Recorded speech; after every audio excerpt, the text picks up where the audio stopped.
ప్రేక్షక మిత్రులందరికీ కూడా శుభాకాంక్షలు. ఫిబ్రవరి నెల రాశి ఫలితాలని మనం తెలుసుకోబోతున్నాం. అన్ని వర్గాల దృష్టి పెట్టుకొని గోచార గ్రహస్థితులన్నింటినీ దృష్టిలో పెట్టుకొని చెప్తున్నాను. జాతకం అనేది పడుతున్న వర్షానికి ఒక్క గొడుగు మాత్రమే, కానీ జాతకం జీవితం కాదు. మీరు మిమ్మల్ని నమ్మండి, మీ ఇష్టదైవాన్ని నమ్మండి, మీరు చేయాల్సిన బాధ్యతను ఖచ్చితంగా నెరవేర్చండి. భగవంతుడు మీతోనే ఉంటాడు. మనం ప్రయాణంలో ఒక స్పీడ్ బ్రేకర్స్ ఎలా ఉంటుందో అలా జాతకాన్ని వాడండి. ఈ యొక్క జాతకం, ఈ వీడియో మీ యొక్క వ్యక్తిగత జాతకానికి ఒక 30% మాత్రమే వస్తుంది. మీ యొక్క సంపూర్ణ జాతకం మీ యొక్క date of birth, time of birth ద్వారానే వస్తుంది. కాబట్టి జాతకం పడుతున్న వర్షానికి గొడుగు. ముందుగా మేషరాశి వారికి ఎలా ఉంది? ఫిబ్రవరి 2027 మేషరాశి వారికి గ్రహస్థితులు ఎలా ఉన్నాయంటే, గురు భగవానుడు 3వ స్థానంలో, శని 12లో, రాహు 11లో, కేతు 5లో, కుజుడు మంగళుడు మేషరాశి అధిపతి. దీని అంతకంటే అర్థమేంటి? శక్తి ఉంది, అవకాశం ఉంది, కానీ సమయం పూర్తిగా మీ వైపు లేదనేది గుర్తుపెట్టుకోవాలి. ఈ నెల మేషరాశి వారికి పెద్ద శత్రువు ఎవరో తెలుసా? తొందరపాటు నిర్ణయం మాత్రమే. ఇప్పుడే చేయాలి, ఇప్పుడే నిర్ణయం, ఇప్పుడే లాభం అనే ఆలోచన వల్ల ఈ నెలలో అన్ని అవకాశాలు సమస్యగా మారే అవకాశం ఉంది. సరే, ఉద్యోగస్తులకి ఎలా ఉంది? స్త్రీ పురుషులు ఇద్దరికి వర్తిస్తుంది అనమాట. పని ఒత్తిడి పెరుగుతుంది, గుర్తు ఆలస్యం, అధికారులతో అభిప్రాయ భేదాలు చాలా ఉన్నాయి. ఈ నెల జాబ్ మార్పు వద్దు, ఏమైనా మార్చాలనుకుంటే ఓర్పుతో పని చేస్తే మంచి ఫలితాన్ని పొందుతారు. ఈ నెల మాటలు కాదు, పని మాత్రమే మాట్లాడాలి, గుర్తుపెట్టుకోండి ఉద్యోగులకి. ఇంకా నూతనంగా ఉద్యోగం కోసం ప్రయత్నం చేసే వాళ్ళకి ఇంటర్వ్యూలు వస్తాయి, కానీ ఫైనల్ కాల్ ఆలస్యం అవుతాయి. రిజెక్షన్ రాదు, గ్రహాల వల్ల వచ్చే డిలే మాత్రమే ఇది అని కూడా చెప్పుకోవచ్చు. ఇంకా ఇండస్ట్రియల్ సర్వీస్ సెక్టార్లో ఉన్న వాళ్ళకి పని భారం పెరుగుతుంది, సర్వీస్ సెక్టార్లో ఒత్తిడి పెరుగుతుంది, వ్యాపారంలో లాభం ఉన్న నిలకడ లేకుండా ఉంటారు. కొత్త వ్యాపారాలు ఏది ప్రారంభించకండి, ఉన్నదాన్ని కాపాడుకోండి. ఈ నెల రిస్క్ కాదు, రక్షణగా ఉండమని చెప్తున్నాం అంతే. ఇక ఆర్థికంగా ఆకస్మిక లాభం ఆశ వద్దు, షార్ట్ టర్మ్ ట్రేడింగ్ వద్దు, అప్పులు పెంచుకోవద్దు. ఈ నెల డబ్బును కాపాడేది ఏడాది మొత్తం కాపాడుకున్నట్టు. ఈ ఒక్క నెల ఫిబ్రవరి నెల మీరు కొంచెం జాగ్రత్తగా ఉంటే, డిసిప్లిన్గా ఉంటే 1 year వరకు బాగుంటుంది. ఇంకా విదేశాల్లో మేము ఉద్యోగాల కోసం వెళ్తున్నాం, చదువు కోసం వెళ్తున్నాం అన్న వాళ్ళకి అప్లికేషన్ ముందుకు వెళ్తాయి. వీసా అడ్మిషన్ కొంచెం ఆలస్యం అయ్యే అవకాశాలు ఉన్నాయి. ప్రయత్నం చేయండి, ఫలితం కోసం ఓర్పుగా వెయిట్ చేయండి. ఇక వ్యవసాయదారులకు తీసుకుంటే నీటి సమస్య, ఖర్చులు పెరుగుతాయి, దిగుబడి ఆలస్యం. ఈ నెల విత్తనాల నెల, కోత నెల కాదు, బాగా గుర్తుపెట్టుకోండి. ఇక రియల్ ఎస్టేట్ వాళ్ళకి కొనుగోలు లేదు, అమ్మకం నెమ్మదిగా జరుగుతుంది. డాక్యుమెంట్స్ జాగ్రత్తగా, తొందరపడి నిర్ణయాలు ఏది తీసుకోవద్దు. ఇక కోర్టు కేసు, లీగల్ మ్యాటర్స్ అంతా వచ్చినప్పటికీ కేసులు ఆలస్యం అయ్యే అవకాశాలు ఉన్నాయి. కొత్త కేసులు చేయొద్దు. సెటిల్మెంట్ మంచిది, న్యాయం ఆలస్యం, నిరాకరణ కాదు. బాగా గుర్తుపెట్టుకోండి, బాగుంటుంది. ఇక ప్రేమికుల మధ్య, బంధాల మధ్య, భార్యాభర్తల మధ్య అనుమానాలు ఎక్కువ వస్తాయి, మాటల వల్ల దూరం, పిల్లల విషయంలో టెన్షన్స్ వస్తూ ఉంటాయి. ఈ నెల ఏం చేయాలి? మౌనమే మీకు రక్షణ, ఓర్పు మీకు మంచి ప్రేమను ఇస్తుంది. ఇక స్పోర్ట్స్, అథ్లెటిక్స్ వాళ్ళకి ఎలా ఉంటుందంటే, ఎనర్జీ ఎక్కువ, చిన్న గాయాల అవకాశం ఉన్నాయి, తలనొప్పి, నిద్రలేనితనం ఉంటుంది, కోపం తగ్గితే ఆరోగ్యం మెరుగ్గా ఉంటుంది. ఓకే. ఇక ఐటీ సెక్టార్, ఈ యొక్క ట్రేడింగ్ సెక్టార్లో ఉన్న వాళ్ళకి అందరికీ కూడా కొంచెం జాగ్రత్తగా ఉండాల్సి ఉండవచ్చు. ఇంకా media, electronic media, printing media వాళ్ళకి అవకాశాలు వస్తున్నాయి, కానీ దాన్ని మీరే పోగొట్టుకుంటున్నారు. జాగ్రత్తగా ఉండాలి. మరి ఈ నెల మీకు ఎరుపు రంగు మరియు తెలుపు రంగు బాగా కలిసి వస్తుంది. అదృష్ట సంఖ్య 1 మరియు 9. అదృష్ట దిక్కు తూర్పు దిక్కు చాలా కలిసి వస్తుంది. అదృష్ట రోజు మంగళవారం. మీకు ఉదయం 6 గంటల నుంచి 8 గంటల వరకు చాలా మంచి సమయం ప్రతిరోజు. ఈ నెలంతా కూడా బాగా గుర్తుపెట్టుకోండి. సరే, పరిహారాలు ఏమైనా ఉన్నాయంటే, ఖరీదైన పూజలు, హోమాదులంతా ఏం చేయక్కర్లేదు. తొందరగా స్పందించకపోవడం, మంగళవారం ఎక్కువ హనుమాన్ చాలీసా పారాయణం చేయండి, సుబ్రహ్మణ్య స్వామి ఆరాధన చేయండి, ఉదయం సూర్యుడికి లేచి నమస్కారం చేసి నీళ్లు పోయండి, కోపం వచ్చినప్పుడల్లా మౌనంగా ఉండండి, సుబ్రహ్మణ్య స్వామికి 19 దీపాలు వెలిగించండి, 19 ప్రదక్షిణాలు చేయండి, మీ ఇష్ట దైవాన్ని ఇలవేలుపుని ప్రార్థన చేసుకోండి. మీ వయస్సు సంఖ్య ఎంత ఉందో ఈ నెల మొత్తంలో ఒక్కసారైనా మీ ఇష్టదైవం దగ్గరికి వెళ్ళి అన్ని దీపాలు వెలిగించండి ఒళ్ళునతో.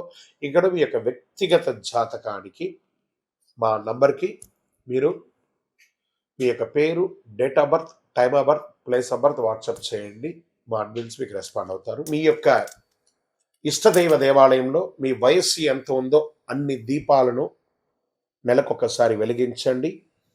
అతి శక్తివంతమైనటువంటి 48 రోజులు పూజ చేసినటువంటి కరుంగాలి మాలను ధరించండి. ఆరోగ్యంగా ఐశ్వర్యంగా ఉండండి. నెగిటివ్స్ అంతా తొలగిపోతుంది. ఇంకను మీ యొక్క వ్యక్తిగత జాతకం కోసం మీ పేరు, మీ date of birth, time of birth, place of birth WhatsApp చేయండి. మా అడ్మిన్స్ మీకు రిప్లై ఇస్తారు. రథసప్తమి.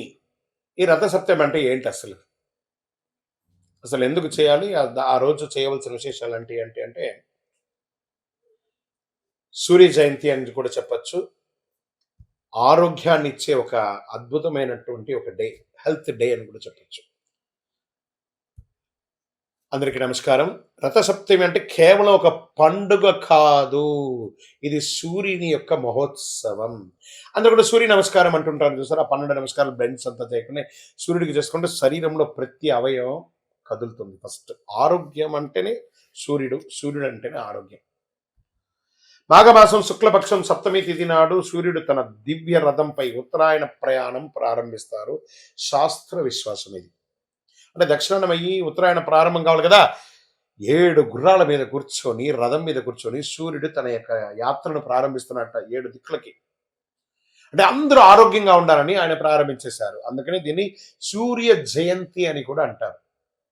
సూర్యుని రథానికి 7 గుర్రాలు, ఇవి 7 వర్ణాలు, 7 రోజులు, 7 శక్తులు సూచిక. ఈరోజు చేసిన సూర్యారాధన వల్ల ఆరోగ్యం, శక్తి, తేజస్సు, దీర్ఘాయుస్సు లభిస్తాయని శాస్త్రోక్తి. చేస్తే మంచిది కదా. అర్క స్నానం, ఈ జిల్లేడాకు ఉంటుంది కదా, జిల్లేడాకుని నెత్తి మీద పెట్టుకొని తల ముందు నువ్వుల నూనెతో చక్కగా శరీరంతో అభ్యంగన చేసి సూర్యుడు ఉదయించగానే లేచి వారికి నమస్కారం చేసి ఆ జిల్లేడాకు పెట్టి మంచి వేడి నీళ్లతో స్నానం చేసి అది పడుతుండగా ఆ ఆకుని కింద పడేయకుండా చేయాలి స్నానం. అదే నీళ్ళ యొక్క ఫోర్స్తో పడిపోవాలి. పెట్టుకోవడం మాత్రం మన బాధ్యత.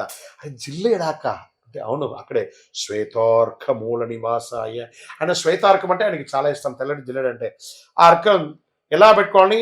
ఆకులు తల, భుజాలు, మోకాళ్ళపై ఉంచుకొని స్నానం చేయాలి. ఇది రోగ నివారణకు ఒక అద్భుతమైనటువంటి శక్తి. కాబట్టి ఆన్లైన్లో తెచ్చుకొని, సిటీలో ఉన్న వాళ్ళకి దొరకవచ్చు, ఆన్లైన్లో తెచ్చుకొని, లేదా కొంచెం అటుపక్క అలా వెళ్ళండి. ఊరు బయట వెళ్ళాలంటే ఎక్కడ పడితే అక్కడ జిల్లేడు చెట్టు ఉంటుంది, తెంచి పెట్టేసుకొని కవర్లో పెట్టేసుకోండి, చక్కగా తీసుకోండి. ఇంకా తూర్పు దిశగా నిలబడి సూర్యుడికి అర్ఘ్యం నీళ్లు వదలడము.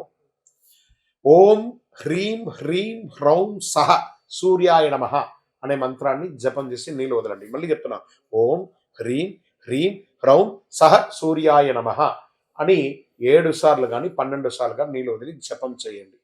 చాలా బాగుంటుంది. ఇంకా జనరల్గా యోగా పద్ధతిలో సూర్య నమస్కారం అనేది ఉంటుంది కదా, ఆ పద్ధతి ప్రకారం దానికి ఒక్క సూర్య నమస్కారాన్ని 7 సార్లు చేయాలి. అంటే 12 కలిపితే 1, దాన్ని అలా 7 సార్లు చేయండి. సంవత్సరానికి కావాల్సిన ఎనర్జీ నకసిక పర్యంతం ఆరోగ్యం అంతా బ్రహ్మాండంగా అయిపోతుంది. ఆరోగ్యం సూర్యానుగ్రహం వల్లే లభిస్తుంది. కాబట్టి రథసప్తమి నాడు చేసిన సూర్యారాధన సంవత్సరంతో శక్తినిస్తుంది.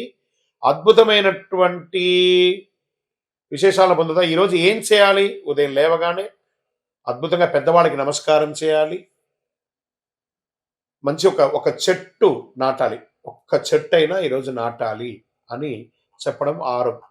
దీంట్లో ఎలా ఉంటుందంటే ఆ రోజు విశిష్టత ఏం చెప్పుకోవాలంటే సూర్య జయంతి కూడా అని పిలుస్తారు. ఆరోగ్యం, దీర్ఘాయుషు, తేజస్సు, మహాశుభదనం, శరీరం నుండి అలసట, రోగ నివారణకు అనుకూలం, పితృదోషాలని తొలగిపోతాయి రేపు కానీ ప్రార్థన చేస్తే. ఉదయం సూర్యోదయానికి ముందే లేచి తూర్పు దిశగా నిలబడి సూర్య నమస్కారాలు చేసి ఏం చేయాలి? మన నైవేద్యం ఏం చేయాలి?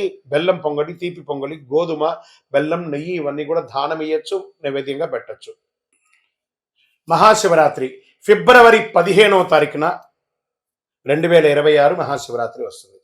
ఇక శివరాత్రి అనగానే అందరూ దేవాలయాలకు వెళ్ళి అభిషేకారాధన చేసేసుకొని చాలా అద్భుతంగా చేస్తారు కదా. కాస్త దాని గురించి కొంచెం ఎన్లార్జ్ చేసి చూద్దాం. శివరాత్రి ఒక్క రాత్రి జీవితాన్ని మార్చే శక్తి అండి. ఆ శివుడు, గరళకంఠుడు, భోళాశంకరుడు మనకందరికీ అనుగ్రహం ఇచ్చే అందరికీ ఒక శుభదినం చెప్పచ్చు. నమస్కారం భక్తులారా. మహాశివరాత్రి అంటే కేవలం ఉపవాసం కాదు, కేవలం జాగరణ కాదు. ఇది మనలో అజ్ఞానాన్ని చీల్చి చెండాడి రాత్రి. ఇది శివతత్వాన్ని అనుభవించే ఒక అద్భుతమైనటువంటి రాత్రి అని కూడా చెప్పచ్చు. శివరాత్రి ఎందుకు అంత ప్రత్యేకమో, ఈ ఒక్కరోజు ఎందుకు జీవితానికి కీలకమో, నిజంగా శివుడు ఏమి ఇస్తాడో మీకు స్పష్టతగా అర్థమవుతుంది ఈ వీడియో పూర్తి చూస్తే. శివ అంటే శుభం, రాత్రి అంటే అజ్ఞానం. ఆ యొక్క శుభాన్ని ఇచ్చే శివుడు అజ్ఞానాన్ని ఇచ్చే ఆ రాత్రిని తొలగించే రాత్రి శివరాత్రి. అజ్ఞాని నశించి శుభతత్వం వెలుగులోకి వచ్చే రాత్రి. ఈ రాత్రి శివుడు పుట్టినరోజు కాదండి, బాగా గుర్తుపెట్టుకొని, వివాహం జరిగిన రోజు మాత్రమే కాదండి, ఇది మన చైతన్యాన్ని మేలుకొలిపే రోజు కూడా. ఈ రాత్రి ఎందుకు అంత శక్తివంతమైనదంటే, పురాణాల ప్రకారం మహాశివరాత్రి నాడు భూమి, ఆకాశం, బ్రహ్మాండ శక్తులు ఒకే లయలో ఉంటాయి. మన శరీరంలో శక్తి సహజంగా పైకి ప్రయాణిస్తాయి. అందుకే ధ్యానం సులభం, మంత్ర జపం ప్రభావవంతంగా ఉంటుంది, మనసు నిశ్శబ్దంగా ఉంటుంది. ఇది భక్తి కాదు, శరీరం మనసు యొక్క శాస్త్రం అని కూడా చెప్పచ్చు. శివలింగం రాయి కాదు, దీని గురించి తెలుసుకోవాలి అందరూ కూడా. అది ఆకారం లేని పరమతత్వానికి చిహ్నం, సృష్టికి మొదలు, అనంతం లేని ఒక తత్వం అని కూడా చెప్పచ్చు. అభిషేకం చేయడం అంటే ఏంటిది? నీటితో మన అహంకారాన్ని కడగడము, పాలతో మన కోపాన్ని చల్లార్చడము, బిల్వపత్రంతో మన కోరికలను అర్పించడము. అందుకే శివుడు కోరేది వస్తువులు కాదు, మార్పు. ఓం నమ శివాయ అనే ఒక మంత్రాన్ని, పంచాక్షరి మంత్రాన్ని ఎంత వీలుంటే అంత జపం చేయండి, అంత బాగుంటుంది. ఇంకా ఉపవాసం ఎందుకు చేస్తారు? మీ యొక్క జీర్ణక్రియలన్నీ కూడా అద్భుతంగా క్లెన్స్ అవుతుంది, శరీరాన్ని తేలిక చేస్తుంది, ఆలోచనలు శుద్ధి చేస్తుంది, ఆత్మబలాన్ని పెంచుతుంది. అందుకే ఈరోజు ఉపవాసానికి ప్రత్యేక శక్తి ఉంది. ఉపవాసం అంటే నేను ఉపవాసం అని చెప్పి బాదం పాలు 1 లీటర్ తాగడం, రకరకాల పండ్లు తినడం కాదు. ఉపవసించడం, స్వామివారి నామస్మరణతో భగవంతుడికి దగ్గరగా వసిస్తూ ఓం నమ శివాయ, ఓం నమ శివాయ, ఓం నమ శివాయ. ధనుర్మాసంలో వైకుంఠ ఏకాదశి గాను, మాఘమాసంలో చక్కగా శివరాత్రి గాను 1 నెల రోజుల గ్యాప్లో 2 ఉపవాసాలు ఉండడం వల్ల ఆరోగ్యం, ఎప్పుడైతే ఆహారం పడదో శరీరానికి, ఆటోమేటిక్గా ఆరోగ్యం అనేది క్లెన్స్ అవుతుంది, ఒక ఓవర్ ఆయిల్ లాగా అయిపోతుంది, ఆత్మబలాన్ని పెంచుతుంది. జాగరణ ఎందుకు చేయాలి మరి? శివరాత్రి జాగరణ అంటే నిద్ర లేకపోవడం కాదు, అవగాహనతో ఉండడము. నిద్ర అజ్ఞానం, జాగరణ జ్ఞానం అన్నారు. అందుకే ఈ ఒక్క రాత్రి జాగరణ జీవితంలో ఎన్నో తప్పుల నుంచి కాపాడుతుంది, జాగరణ ఉంది. ఎవరు శివరాత్రి పూజ చేయాలి? ఉద్యోగ సమస్యలు ఉన్నవారు, ఆరోగ్య సమస్యలు ఉన్నారు, మానసిక ఒత్తిడి ఉన్నారు, కుటుంబ కలహాలు ఉన్నవారు శివుడి సమస్యలతో తీసుకోపోడండి, సమస్యను ఎదుర్కొనే శక్తిని ఇస్తాడు, గుర్తుపెట్టుకోండి. అది శివరాత్రి రోజు చేయండి, ఇదే శివకృప.